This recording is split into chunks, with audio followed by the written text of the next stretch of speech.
Everyone is talking about these three townhouse launches, but which one gives you the best value? Let's do the comparison today. We have Greens by Danube, Talal by Bengati and Hayat by Dubai South. Let's start with the price.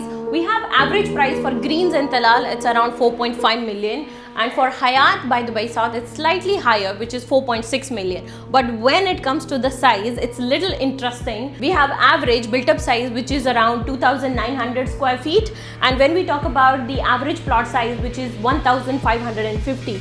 But when it comes to Hayat, you are getting the biggest built up size which is 3,801 square feet, and the plot size is almost double compared to these two projects, which is 3,700 square feet. Now let's talk about the price per square feet.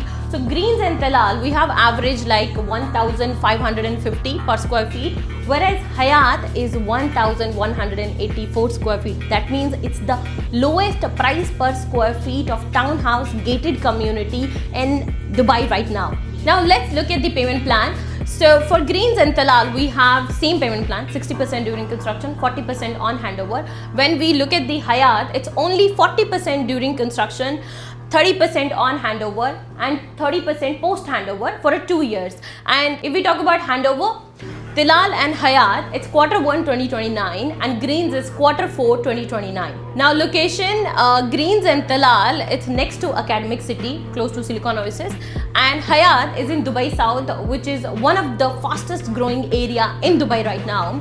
And when we talk about future growth potential, for Greens and Talal, there's a major investment happening in Dubai Silicon Oasis plus DFC expansion. When it comes to Dubai South, the government has already invested 100 billion in new Al Maktoum International Airport plus Expo City is going to be the biggest business and lifestyle hub, which can drive huge rental and resale demand in the future. Now finally, the developer benefits. Greens and Talal 60-40 payment plan, but the best part in Greens, you're getting fully furnished townhouses and villas. When we talk about Hayat, it's on another level. Why? Because only 5% down payment, which no other developer is giving in Dubai, and you have 2-year service charge waiver and 2% DLD waiver. Now you have seen the comparison, but question is, which one would you invest? So comment Hayat, Greens or Talal, and if you want the best unit, you know who to contact. Urban Class Properties.